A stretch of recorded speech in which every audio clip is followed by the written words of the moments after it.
सर्वात प्रथम तुम्हाला गुगलवरती यायचंय, गुगलवरती सर्च करायचं आहे लाडकी बहीण. लाडकी बहीण फक्त सर्च करा, पहिली वेबसाईट येईल मुख्यमंत्री माझी लाडकी बहीण योजना, यावरती क्लिक करायचं आहे. क्लिक केल्यानंतर हा पहिला बॉक्स येईल, मुख्यमंत्री माझी लाडकी बहीण योजनेची लाभार्थी ई केवायसी प्रक्रिया पूर्ण करण्यासाठी इथे क्लिक करा. हा बॉक्स आहे त्यावरती फक्त तुम्हाला क्लिक करायचं आहे. जसं तुम्ही क्लिक कराल तर तुम्ही पुढे येणार आहात. यामध्ये तुम्हाला लाभार्थी आधार क्रमांक विचारला जाईल. लाभार्थी आधार क्रमांक म्हणजे लाडकी बहिणीचा आधार नंबर.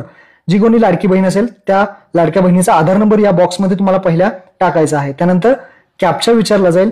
कॅप्चा म्हणजे जे नंबर तुम्हाला दिसत आहेत ते आहे तसं तुम्हाला पुढे बॉक्समध्ये टाकायचे आणि खाली मी सहमत आहे या बटनावरती तुम्हाला टिक करायचे आणि खाली ओटीपी पाठवावरती क्लिक करायचं आहे. आधार कार्डला जो नंबर लिंक असेल त्यावरती ओटीपी जाईल. तो ओटीपी तुम्हाला 6 अंकी असेल तो टाकायचा आहे त्या बॉक्समध्ये. आता पहा ओटीपी पाठवावरती क्लिक करूयात. त्यानंतर आधार कार्डला जो नंबर लिंक असेल त्यावरती ओटीपी येईल. तो ओटीपी इथे टाकायचा आहे आणि सबमिट करायचा आहे.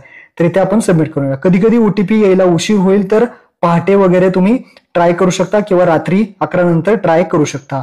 आता वडिलांचा किंवा पतीचा आधार क्रमांक इथे टाकायला विचारेल. तो इथं वडील किंवा पती जे कोणी तुम्हाला असतील वडिलांचा टाका किंवा पतीचा टाका आणि कॅप्चा टाकून मी सहमत आहे वरती क्लिक करून ओटीपी पाठवावरती क्लिक करा. आता भरपूर जण म्हणतील आम्हाला वडील नाही आहेत, पती नाही आहेत, तर सरकारने असा कोणताही ऑप्शन काढलेला नाहीये. त्यामुळे तुम्हाला थोडे दिवस थांबावं लागेल. काही पर्याय नाहीये. सरकारने जर काही पर्याय काढला तर त्यावरती मी व्हिडिओ नक्की बनवेल. अजून तरी काही पर्याय काढलेला नाही. तर वडिलांचा किंवा पतीचा आधार नंबर टाका आणि मी सहमत आहे वरती क्लिक करून ओटीपी पाठवावरती क्लिक करा. ओटीपी पाठवला तर वडील किंवा पती त्यांच्या आधार कार्डला जो नंबर लिंक असेल त्यावरती एक ओटीपी येईल. तो ओटीपी तुम्हाला या बॉक्समध्ये टाकायचा आहे. 6 डिजिटचा असेल. तो ओटीपी टाकून सबमिट करायचा आहे. ओटीपी कधी कधी उशिरा येतो, थोडे थांबायचं आहे किंवा तुम्ही सकाळी पहाटे ट्राय करा किंवा रात्री 10-11 नंतर तुम्ही ट्राय करा. इथे तुम्हाला वडिलांचं किंवा पतीचं नाव जे आहे ते दिसेल. त्यानंतर जात प्रवर्ग विचारला जाईल, म्हणजे तुमची कॅटेगरी कुठली आहे ते विचारलं जाईल. मी तुम्हाला ते एवढे ऑप्शन आहेत ते तुम्हाला सगळे मी तुम्हाला वरती स्क्रीनवरती दाखवतो.